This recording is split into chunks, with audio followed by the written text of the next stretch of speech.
Hello and welcome to my new podcast, Mik One, where I sit down with industry leaders to discuss the project to product movement.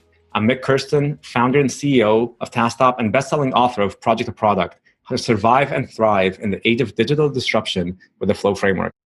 On today's episode, we dive into part 2 of my discussion with Gene Kim, best-selling author of The Phoenix Project, The Unicorn Project, and co-author of the DevOps Handbook. If you haven't already tuned into the first episode, I highly recommend listening to that first. But now, let's learn more about the 5 ideals from Gene Kim.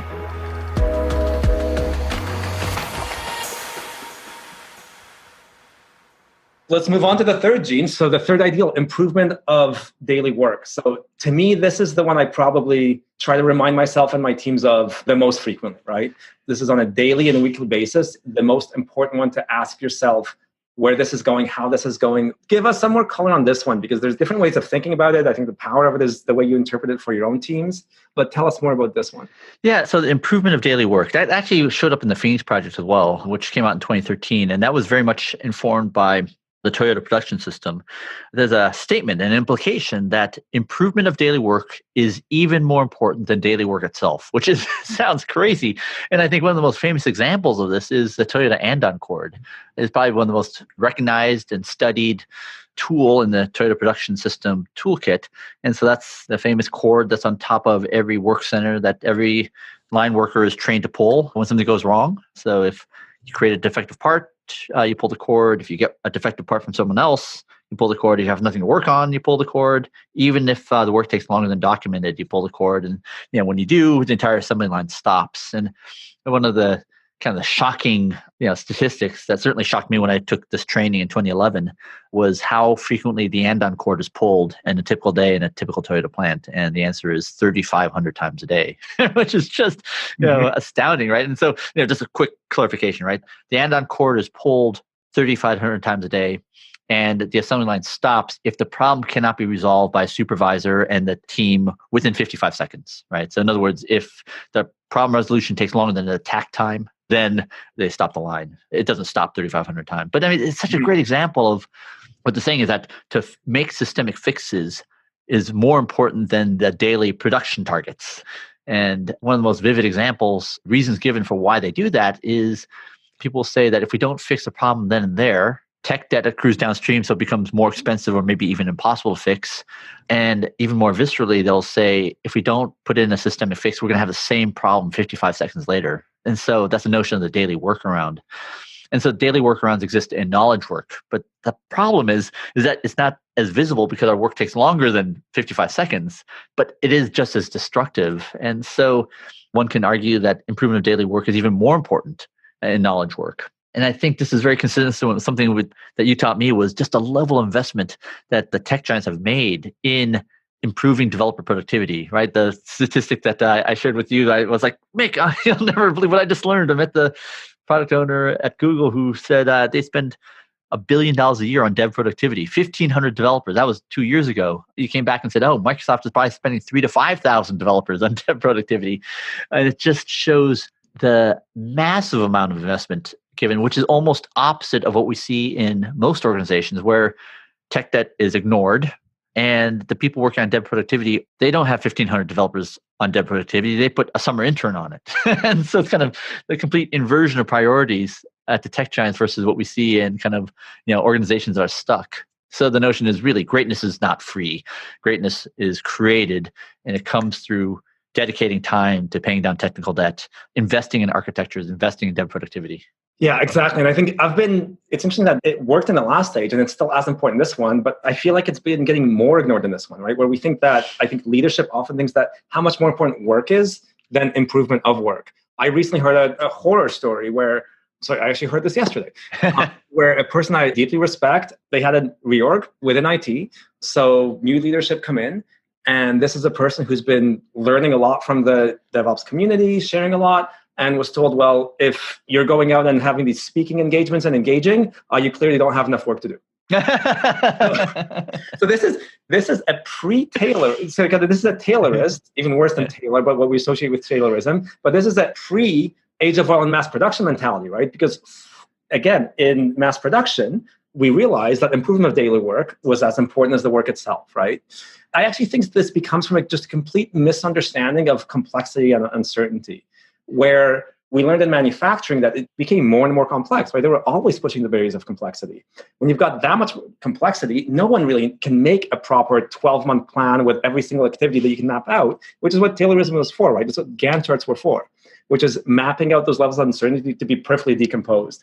We can't do that in software. They couldn't do that in car production plants and mass production plants. So improvement of daily work becomes as important as the daily work itself, because it's the only way you'll learn that you'll keep up as everything is changing underneath you, whether it's the tech stacks or the market. This is heartbreaking, right? Just to give another concrete example, right? If you're out speaking, right, you clearly don't have enough to do. Just say, oh, that's heartbreaking. Here's another one. We can't fix these architectural issues because we don't have a project code for it. We don't have a feature, capital is only allocated to these features. And if we can't charge against it, we can't work on it. I would say equally heartbreaking. Equally heartbreaking, right? And this is the fact that I've never seen a Gantt chart that actually had improvement of daily work on it or reduction of tech debt on it. Because if it's not how you think, if you believe that you can map out a project plan for a year and budgets with certainty, but it's, again, completely different to the way that innovation works within a tech company that understands how important scaling is, leveraging the latest technologies is, keeping people in their flow is. So, Gene, just to make this concrete, the way this has been such a massive problem as we're helping organizations do these transformations. This was the whole point of the flow efficiency metric, right? Is just to oversimplify this problem for people so that they could measure it and see where the weight states for those developers are, and then what the implications of those are. Again, that's a really interesting analogy. I've never thought of that analogy that you made with tech debt and how workarounds work between manufacturing, how they're just different. They just become invisible, right? So the key thing that I realize is you realize we've got to make tech debt work visible. It's a good thing to do to work on tech debt. It's a good decision to take on tech debt sometimes, as long as you realize you've got to bring in that work. You've got to do that work in the future. And so we've been seeing some real important results of just making that tech debt work visible, because all the developers know it. Your teams know how to improve their daily work. That's the bottom line. If you're not giving them the ability to do that, if you're not trying to overload your robots to 100% all the time, not 80 and give them some slack, you're going downhill. In fact, so what I thought was such a breakthrough and so visionary and brilliant about the flow framework as put into your project to product book was the flow framework, the 4 mutually exclusive, completely exhaustive categories: features, defects, risks, and debt, right? Yep. Love that, right? I mean, for me, that helped create the mental model that made so many things make sense. In fact, I mean, the first thing I would assert and test is when you say if people aren't working on tech debt, you're concerned. So if you could see for a team inside of one of your teams at TaskTop, you have a team that's working on 100% features and 0 on tech debt, I'm guessing you would be concerned, right? I'd be panicking. and the amazing thing to me is that the reaction is usually the opposite. Why are they spending time on non-business value work? Yeah, that's how hardwired that is into your brain, is that when you see people not working on tech debt at all, that triggers a warning for you that something is wrong. Exactly. And I think the 4 flow items are critical. One of the most profound things for me over the last years, just the importance of elevating tech debt as a good thing that delivers business value. And that's actually, if you don't work on it, you're going to get into a death spiral and never deliver any features anyway, right? So I think this tying together improvement of daily work, giving your teams the time to do that, and elevating tech debt work is a good thing. And if you're not seeing improvement of daily work as something your teams are elevating and practicing and doing, seeing that as a massive red flag that you've got an organizational problem, again, you're off track. And as a leader, it's your problem. So what the flow framework did for me is that it made a whole bunch of kind of case studies suddenly make sense because they're all the same thing. One of the things that we see in the tech giants who made it is that they all went through a period of replatforming. Got that language from you, right? Is that eBay, they spent years rebuilding it from the ground up. In fact, they did it 5 times, right? But most famously during around 1999 when it was crashing all the time, right? Marty Kagan, who's a VP of product management there, wrote a great book called Inspired. He said he didn't ship a major feature for 2 years because they were all just trying to keep the site up. Microsoft, the famous security stand down in 2002, the famous trustworthy computing memo where Bill Gates said, if a developer ever has to choose between fixing a security defect or working on a feature, always choose security. Right. So again, every major product line went through a feature freeze where features went to 0, tech debt reduction went presumably up to 100% in many cases. Amazon, the famous Jeff Bezos memo that we were talking about, that was a multi-year effort by some records, $1 billion spent replatforming all of Amazon so that they could break the Abidos monolith and enable teams to work independently. Twitter, LinkedIn, Etsy, they all went through these phases where in order to enable developer productivity and reliability, they had to take features down to zero. And that was all a mammoth tech debt reduction exercise. Yeah, exactly. And it was all supported by leadership. And this is the problem. The teams know what's wrong, right? They get what the problems are. If they're not given the space and the time to invest in a third ideal, over the span of 6 or 12 months, you're going to be more frustrated than less, even though you think you're driving them faster to some date. So Gene, let's go to the fourth ideal now. So I think this one is probably to me, this is the least understood one. I find myself, I've learned a lot from you on it. In the last 3 or 6 months, I'm surprised at how much this one is coming up to me. So tell us more about it. I'll tell you one story that blew me away a couple months ago, where I felt like for the first time, I ended up living the outcomes of this ideal missing in a pretty bizarre way. But interesting. Okay, yeah. So the fourth ideal is psychological safety. And so this was something that I learned a lot about through the State of DevOps report. One of the top findings was the importance of culture. And we used the Westrom organizational typology model. So that was work done by Dr. Ron Westrom, who studied patient safety in healthcare organizations back in 2004. And he found that organizational culture was highly correlated with patient outcomes. The organizations with the worst patient outcomes had what he called pathological characteristics. Information was hidden, messengers of bad news were shot, bridging between teams was discouraged. So, that would be like doctors, ER, nursing, pharmacy, outpatient care. We cover up failures because messengers of bad news are shot and new ideas are crushed. Kind of in the middle, you had bureaucratic cultures. This is sometimes known as merciful cultures or just cultures, where the goal is to sort of create a sense of justice through process, right? So it's kind of the ITIL treatment. And then at the highest level, you have, with the best patients' outcomes, you had what he called generative cultures, where we seek information, we train messengers to tell bad news, bridging between teams and responsibilities are always shared. So we know that availability is not just ops' job, just like InfoSec is not just InfoSec's job, it's everybody's job, especially developers. Failure causes a genuine sense of inquiry and new ideas are welcome. So that instrument predicted IT performance and organizational performance. It was gratifying to study the work of what Google had done through this work called Project Aristotle and Project Oxygen, where, for years Charles Duhigg wrote a book on this. They studied for years what made great teams great. And they found that one of the top factors always was psychological safety. To what extent do members of a team feel safe to talk about problems, to share ideas without fear of being made fun of, ridiculed, castigated, being embarrassed? So that was one of the top factors. The other ones that contributed were dependability, structure and clarity, meaning of work, impact of work, but it was psychological safety that dominated. So the aha moment for me was going back to the andon cord. Like, you need a culture where it's safe to pull the cord. There are many instances of General Motors plants installing andon cords, but no one pulling them, because whenever someone does, they would get yelled at by the plant manager because it would jeopardize the daily production targets, right? As opposed to in Toyota plants and the new joint venture, where when you pull the cord, the first thing happens is the supervisor thanks you, right? And so you positively encourage that. And so really psychological safety is a prerequisite even for manufacturing and is absolutely a prerequisite for knowledge work. Does that resonate with you, Mik? No, absolutely. And I think what's amazing is I read those studies, Oxford and Aristotle. I've been trying to do this as my organization has grown, just trying to study this. And what's so interesting about it is that this one ideal does extract so much of those results, right? With Oxygen, there's some massive studies that Google made across their organization and Aristotle in terms of what were the key factors, what was the one key thing that made for effective teams, for engaged individuals, and so on. So I think this one, it's amazing how it hits on all those chords.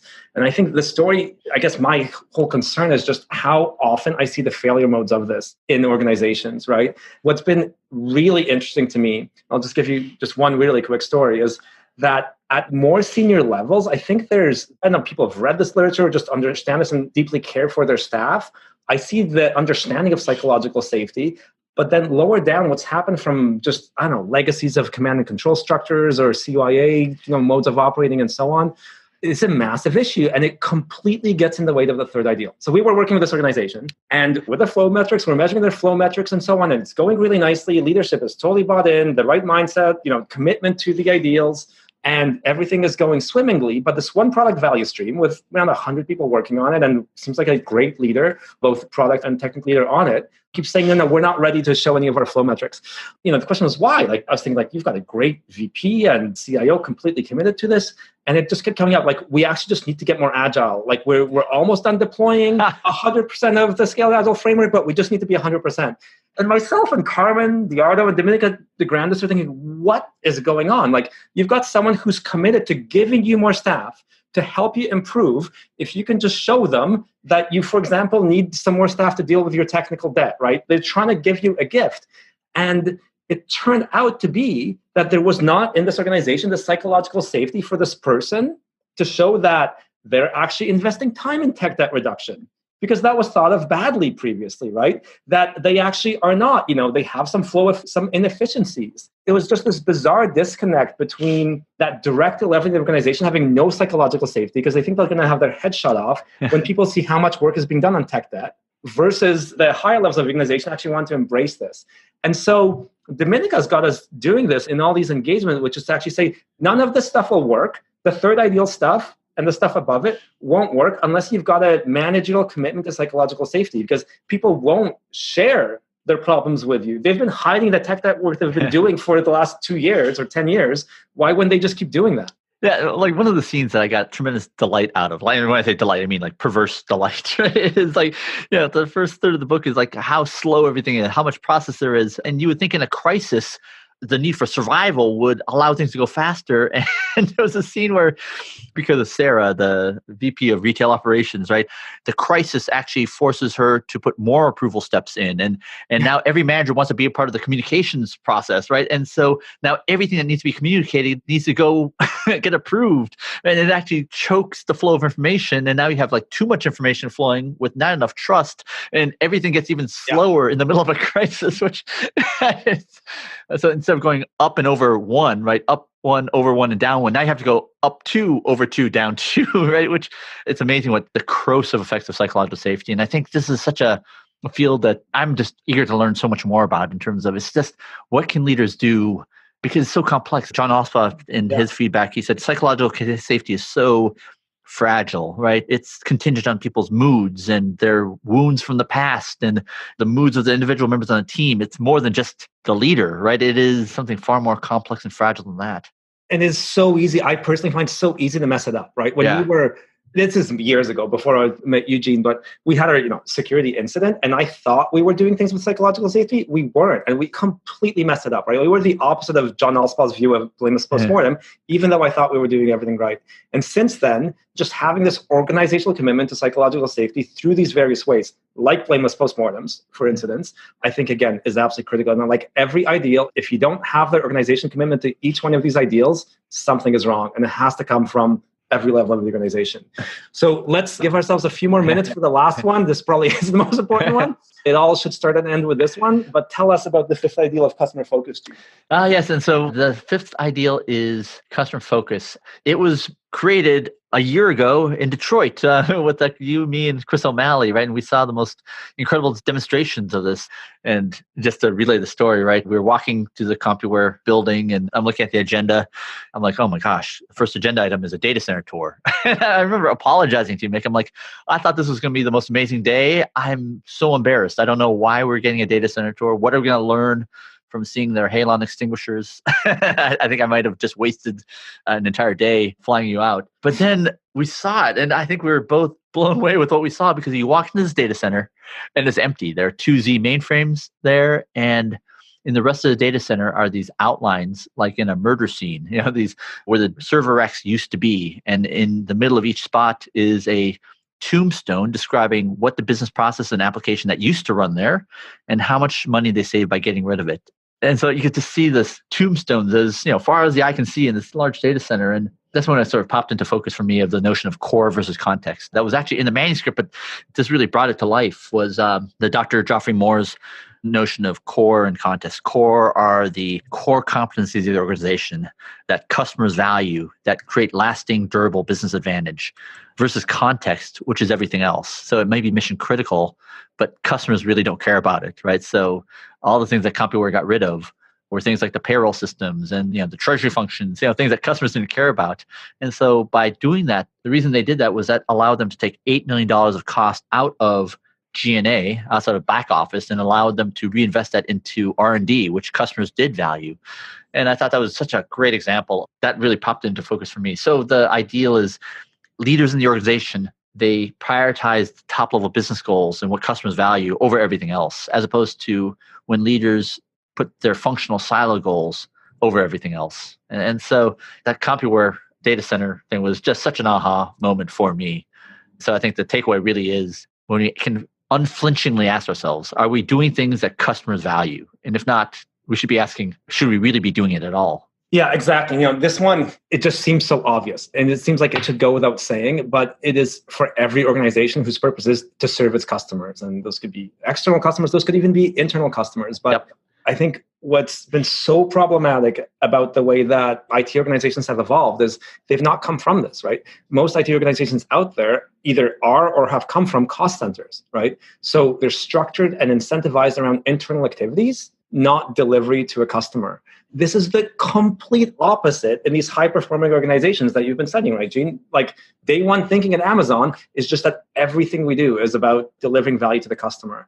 And of course, Bezos makes that point is that as you grow, as you scale, more and more becomes around your internal processes, around those internal silos and handoffs and so on, rather than around delivering value to customers. And it is just amazing to me how powerful this question is to ask yourself at every point in a transformation, in a modernization. Is this going to get us more customer focus? Let's just say you've bought yourself into redoing your enterprise architecture. Is the architecture of your software, of your data systems, is it customer focused or is it internally focused? Are your platforms that you're building built around delivering more customer value faster? What's so shocking is that when organizations don't have this defined, and this is, of course, my whole gripe with project plans, they're around activities, not around customers, right? If you don't define your customer-centric products, what those value streams are, and architect and structure and organize everything around that and budget and kill products that don't deliver the value around that. This is what customer-centric organizations are famous for. They know when a product is not delivering enough customer value. Whereas, no project ever dies. It just goes into maintenance and ends up sapping everyone's energy in the organization. So this is one, again, I just think constantly ask yourself, is the way that we're approaching this, exactly as you put it, Gene, is it internally focused or is it delivering customer value?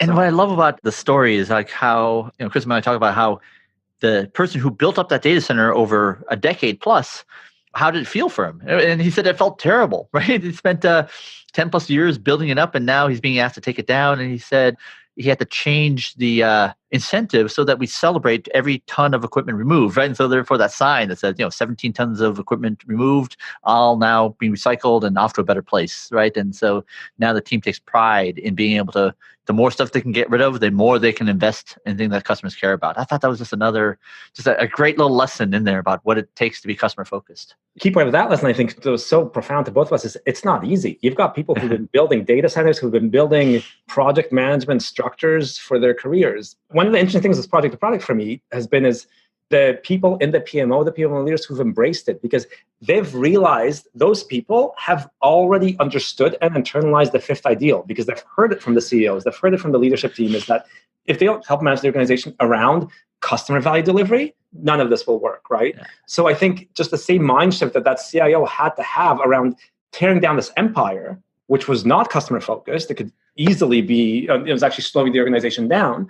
This is going to be a pretty big shift for organizations who, again, managed IT as a cost center and built these internal empires that are not actually delivering as much as you would be if you simply created an amazing developer productivity environment. And just to maybe put the fine point on this, I'm speculating that you will point to this as one of the causal factors of why $1 trillion spent on digital transformation has resulted in so much waste.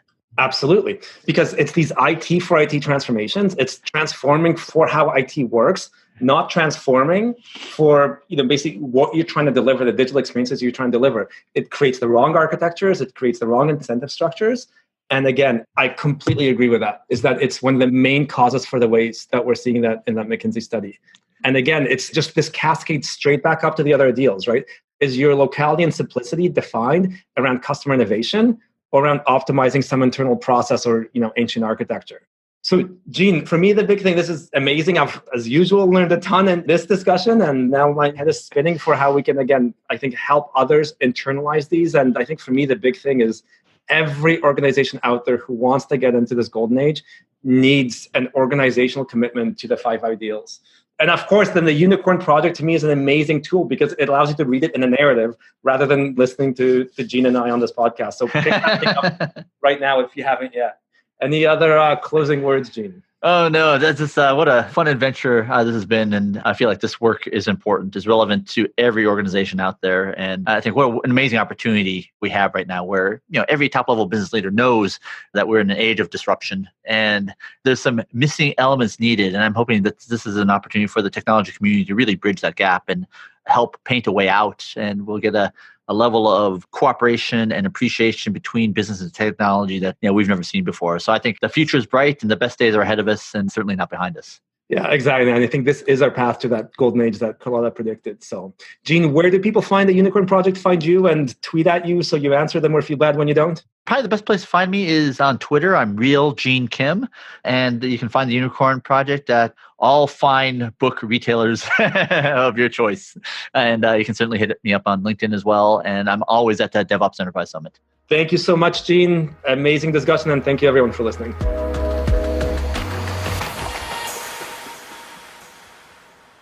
What an incredible discussion. Another huge thank you to Gene for taking the time to chat and kick off the podcast series. Don't forget, I have a new episode every 2 weeks with some great upcoming guests. Please also subscribe to stay updated. And if you enjoyed this episode, please rate and leave a review. You can follow along with me on Twitter at Mik_Kirsten or using the hashtag Mik+1 for the latest podcast updates. To continue the conversation with Gene, you can find him on Twitter at RealGeneKim. And to get the book, search for Project to Product. And remember that all author proceeds go to supporting women and minorities in technology. Until next time, thank you.